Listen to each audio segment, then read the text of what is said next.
नमस्कार, web India news पर आपका स्वागत है। आज हम लोग बात करेंगे एक जीविका के तहत जो एक कार्यालय में आपके रामनगर प्रखंड के बिहार राज्य के पश्चिमी चंपारण जिले में यहाँ पे बच्चों को जितने भी बेरोजगार युवक हैं यहाँ पे रोजगार का एक मौका दिया गया है। आज इस चीज़ पर मैं डिस्कस करूँगा मैम से।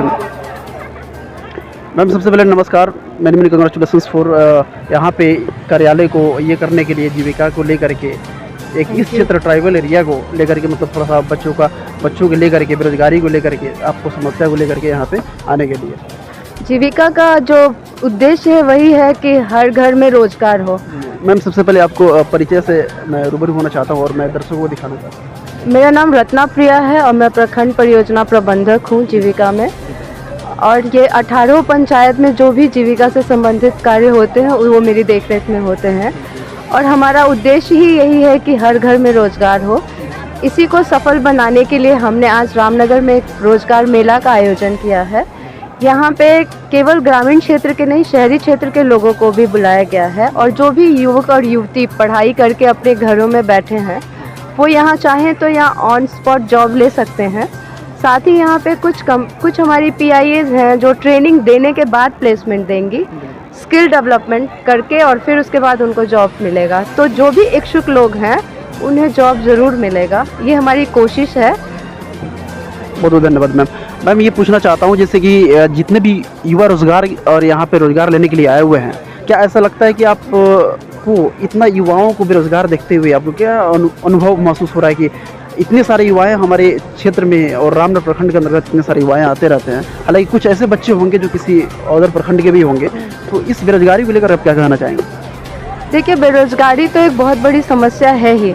इसको दूर करने के लिए कोशिश की जा रही है, बट इसमें कुछ चीज़ें ये भी हैं, जैसे यहाँ जितने युवक युवतियाँ हैं उनको जितने ऑप्शंस मिल रहे हैं, कई लोग ये रिजिट होते हैं कि हमें घर में ही नौकरी चाहिए। कुछ लोग इस वजह से बेरोजगार हैं। कुछ लोगों ने अपना माइंड सेट कर रखा है कि हम यही नौकरी करेंगे या हमें सरकारी नौकरी ही करनी है। उसके लिए उनको मेहनत करना होगा, अपना गोल सेट करना होगा। कुछ को परिवार से मदद नहीं मिलती है, कुछ सामाजिक कुरीतियां हैं, जैसे लड़कियों को लोग बाहर नहीं जाने देते हैं और वो चाहती हैं तो भी उनको रोज़गार नहीं करने देते। तो ये बहुत सारी समस्या है, इसमें सामाजिक समस्या भी है, आर्थिक समस्या भी है और कुछ हमारे सोच की भी समस्या है। मैम बहुत बहुत धन्यवाद। मैम ये दिखाना चाहता हूँ मैं कि जहाँ तक बात रहा युवतियाँ का, लेकिन कुछ युवक जो है इतने सारे बेरोजगारी को लेकर झेल रहे हैं। हालांकि देखा जाए तो गवर्नमेंट सर्विसेज को लेकर के जो RRB NTPC जो एग्ज़ाम कंडक्ट कराती है, वो आज RRB NTPC कितने सारे फेजेस में एग्ज़ाम कंडक्ट करा रही है। लेकिन ये कंडीशन ये है कि 2019 का फॉर्म भरा हुआ, आज 2022 हो गया, लेकिन अभी तक बच्चों का सिलेक्शन नहीं हुआ और फर्स्ट टर्म एग्जाम हुआ CBT फर्स्ट का। इस पर आप क्या कहना चाहेंगे? सरकार को कुछ ना कुछ हो ना हो, कहीं सरकार की कमियां महसूस भी हो रही है, सरकार कहीं ना कहीं गलती कर रही है, क्या आपको लगता है?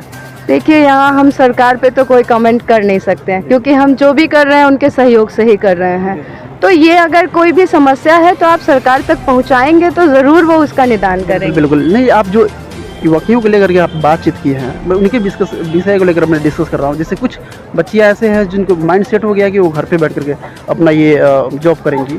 कुछ लड़कियाँ ऐसे हैं जिनको बाहर नहीं निकलने दिया जा रहा है, ठीक है। कुछ कास्टिज्म का ऐसे है, जैसे मुस्लिम कास्टिज्म, जैसे कि मैं जॉब नहीं कराऊँगा अपने बच्चे या बच्चियों को। तो ये सारी चीज़ों को लेकर इसमें सरकार क्या कर सकती है? अगर आपके रिजिट है फैमिली की अपनी बच्चियों को जॉब नहीं कराएंगे, उसमें सरकार का कोई दोष नहीं है। इसलिए तो मैं बोला हूँ कि मैं लड़कियों को डिस्कस ना करके मैं बच्चों के लिए डिस्कस करूँ। तो डिस्कस कहीं ना कहीं ऐसा लग रहा है कि गवर्नमेंट कहीं ना कहीं जितने भी बेरोजगारों को पैदा खुद कर रही है, रोजगार नहीं दे रही है, ठीक है मैम। बात करते हैं सेकंड टर्म वाले क्वेश्चन पे कि मैम क्या लग रहा है कि इन सारे युवाओं को रोजगार मिल सकता है इस जीविका के तहत? देखिए, इसमें सरकार की ही कमी नहीं है। अगर आप मेहनत करेंगे, आप पढ़ेंगे, अगर रोजगार मिल रहा है, अगर 10 लोगों को भी मिल रहा है सरकारी रोजगार, तो उनके मेहनत के फल से मिल रहा है ना। इसमें सरकार का रोल नहीं, आपका अपना रोल होगा ना कि आप मेहनत करें और आप उस गोल को पाएं। ये जो जितने भी जॉब दिया जा रहा है अकॉर्डिंग टू जीविका, क्या ये गवर्नमेंट के तहत है या फिर कॉन्ट्रैक्टर बेस पे है या फिर बिल्कुल एनीबॉडी? भी इसमें गवर्नमेंट जॉब कोई भी नहीं है। ये जो भी है वो प्राइवेट लिमिटेड कंपनियां हैं और जो भी है वो ट्रेनिंग सेंटर्स हैं और प्राइवेट लिमिटेड कंपनियां। ये गवर्नमेंट जॉब यहाँ पे नहीं हो रहा है। और कितने शुल्क लिया जा रहा है मैम इस कार्य को लेकर? इसमें कोई शुल्क नहीं। यहाँ जितने भी स्टॉल्स लगे हैं इसमें 1 रुपए भी किसी को नहीं देना है। कोई शुल्क नहीं देना है इन कोई बच्चों शुल्क को। नहीं देना है। तो हालांकि दर्शकों को मैं बता देना चाहता हूँ कि इसमें कोई शुल्क नहीं है और ये जीविका के अंतर्गत काम किया जा रहा है। और जीविका एक बहुत बड़ी कंपनी है जो जितने भी बेरोजगारों को रोजगार देने की काम कर रही है। और हालांकि मैं शुक्रगुजार हूँ इस मैम का कि मतलब इस कार्यक्रम को अपने प्रखंड में, इस ट्राइबल एरिया में इस कार्यक्रम को रखी। और मैम से मैं बहुत सारी बातों पर डिस्कस करना चाहूँगा, लेकिन मैम सबसे पहले ये डिस्कस करना चाहूँगा कि क्या वैसे भी अभ्यर्थी इसमें भाग ले सकते हैं जो बेरोजगार हैं, वो जैसे कि बैचलर डिग्री करके बैठे हुए हैं और या पीएचडी होल्डर भी? कुछ ऐसे पीएचडी होल्डर को मैंने डिस्कस किया, अभी देखा भी कुछ पीएचडी होल्डर भी जीविका को लेकर के आए हुए हैं मैम, तो उन लोगों की क्या डिस्कस? सबसे पहले तो मैं आपको क्लियर कर दूं कि ये जीविका का जॉब नहीं है। ये जीविका ऑर्गेनाइज कर रही है और जीविका को सपोर्ट करने के लिए कई कंपनियां आई हैं। अब वो पीएचडी है या बीए है या इंटर है, उनके सामने स्कोप्स है। वो घूमे, वो देखें, वो स्टॉल्स विजिट करें, वो अपने लायक का जॉब देखें और फिर वो अपना डिसीजन लेंगे कि मुझे ये कंपनी, वो कंपनी वालों से बात करें, उसके टर्म्स कंडीशंस जानें और फिर वो जॉब करें। मैम मेरा अंतिम प्रश्न रहा आपसे कि कुछ ऐसे युवक हैं जिनको लग रहा है कि ये सरकारी जॉब है, और क्या ये लग रहा है कि हाँ सरकारी जॉब करने में ही भलाई है, या जो भी प्राइवेट सर्विस है वो क्या मतलब सरकार की तरह काम अच्छे से नहीं करती है या कामों को अच्छे से निभाना पड़ता है? तो how many difference ma'am government services and private services? मैं फिर वही बात कहूँगी कि ये सारी की सारी सोच की गलती है। जॉब कोई भी हो, चाहे प्राइवेट हो या सरकारी हो या अपना काम हो, काम कोई भी बड़ा या छोटा नहीं होता है। शुरुआत करनी चाहिए। मेरा सजेशन सभी युवक और युवतियों से यही है कि वो काम की शुरुआत करें।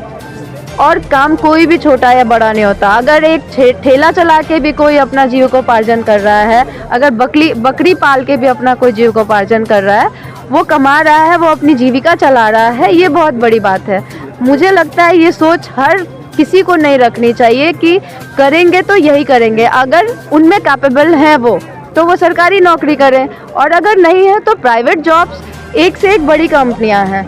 वो तो आप पे डिपेंड करता है कि आप कितना जल्दी ग्रोथ करते हैं, कितनी मेहनत करते हैं और कितना आगे जाते हैं। माफ़ी चाहता हूँ, ये अंतिम मेरा प्रश्न है कि बिहार में कहीं ना कहीं देखा जाता है कि सारे स्टेट से पिछड़ेपन हमारे बिहार राज्य लगता है। तो यहाँ के इतने सारे, जैसे कि आप जीविका से जुड़ी हुई हैं और काफ़ी बच्चों को रोज़गार देने का मौका भी तलाश करती है और सोचती है कि बहुत सारी कंपनी हमसे कनेक्ट हो और जॉब दे। तो क्या लगता है कि यहाँ के बिहार के जो युवाओं को किस चीज़ के लिए मतलब ये रहता है कि भाई हम गवर्नमेंट सर्विस करें कि प्राइवेट सर्विस करें? आखिर बिहार का पिछड़ापन है क्या?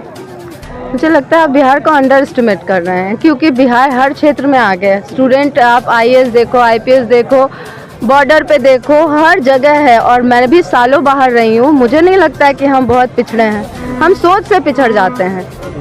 अगर हमारी सोच अच्छी है तो हम बहुत आगे जाएंगे, और हम एक दूसरे को आगे बढ़ने दें तो आगे जाएंगे।